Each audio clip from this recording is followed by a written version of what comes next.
So, mate, cover more. You're the executive GM of distribution and sales. It's a massive role. It's fair to say pretty much everybody in the travel industry has been on a cover more policy at some point in their travel journey. I think it's an amazing brand that people know and trust. But we're not here to talk about cover more. We're here to talk about you as an individual, as a leader.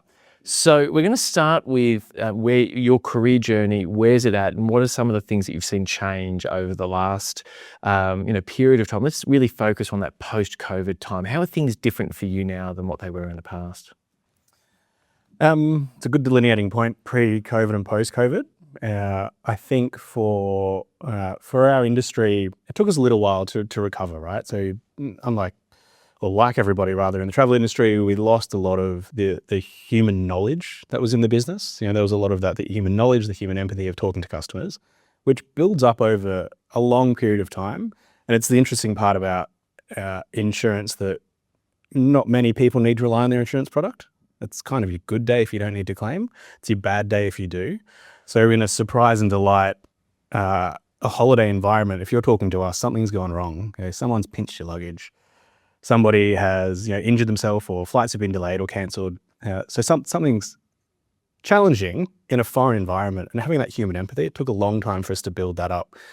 And probably in that post-COVID world, I think that's heightened. I mean, it's being challenged even more today with technology advancements, the conversations about agentic AI, et cetera, et cetera. But I don't think the human element of what we do can ever be replaced. If you've spoken about that AI and the impact that it's going to have, what's it mean for you as a professional? What are you using in AI today that makes your life a little bit easier? I know for me, when I'm writing, sometimes I'll get it sort of 80 to 90% there, but I don't want to spend that 10 minutes to sort of rethink a sentence, and I'll put that into AI and get those reforms done. What's it look like for you? So I'd probably answer that question twofold. As an organization, what are we doing?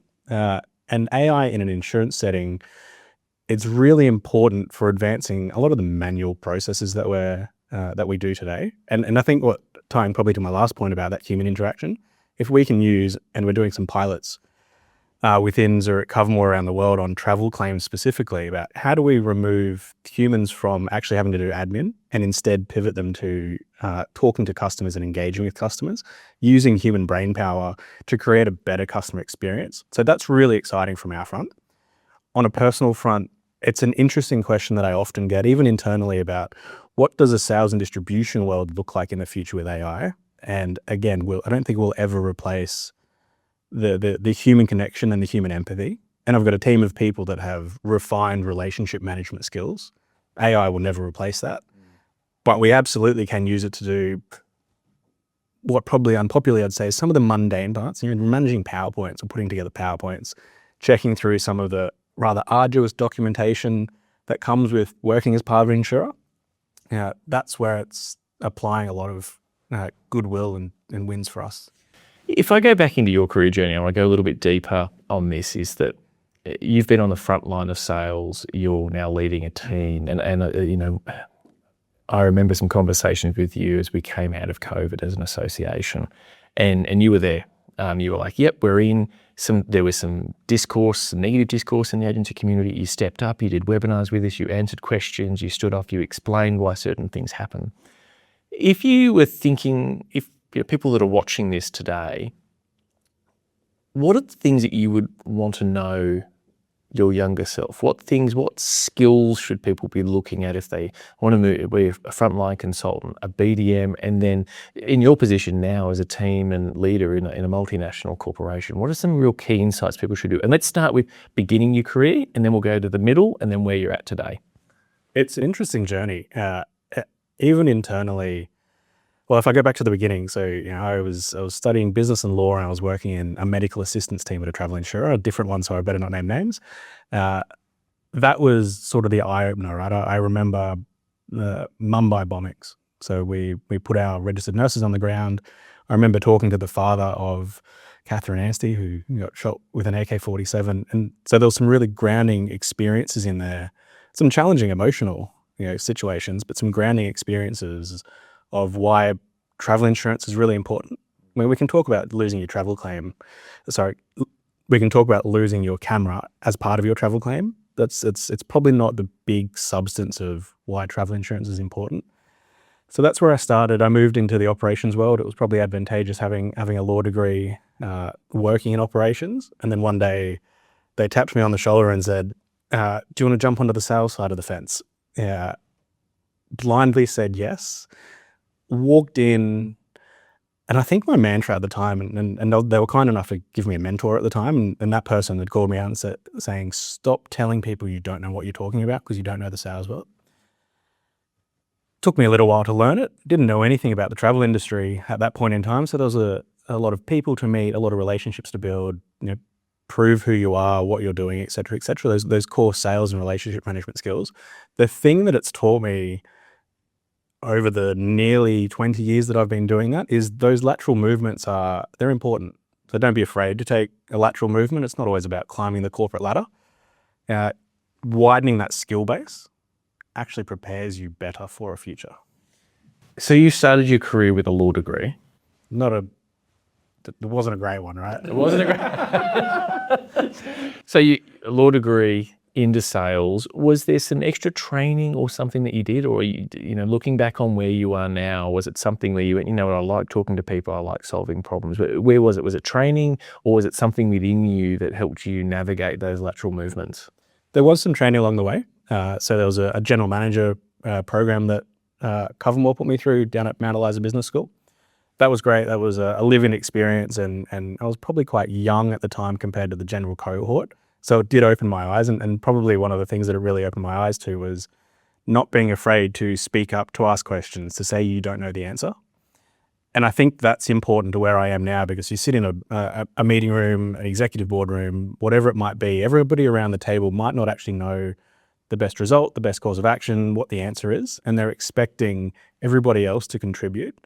And it's probably the skills to draw out those questions and quickly make those decisions that's probably the biggest leap I had to take. There's a bit of the, what is that, imposter syndrome, sitting in a boardroom, you've got all these C-suite people around you, and by the time you get into that audience, there's a wall there that probably doesn't need to exist in the first place. So that's interesting. That imposter mentality is usually something we hear a lot about, I would say, from women empowerment research in regard to that imposter syndrome.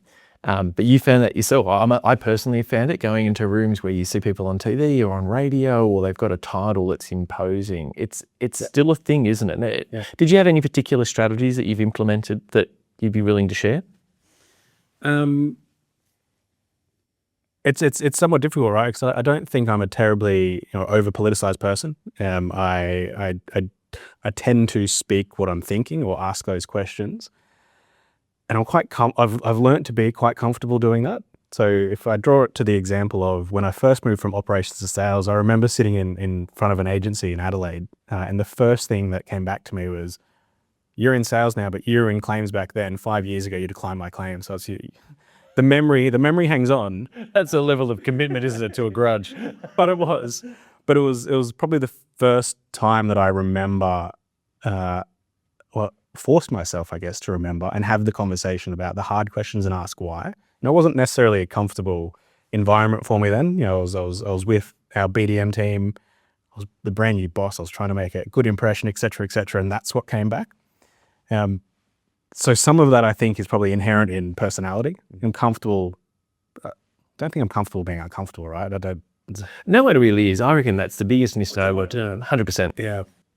But certainly going in and I don't have a fear of being wrong. I think learning to trust the fact that you can take a lot of information and you need to ask a lot of questions about it to then get to a right answer, and taking the time to properly polish that and building the confidence to do it, depending on your audience. It's difficult to do in a boardroom. It takes time.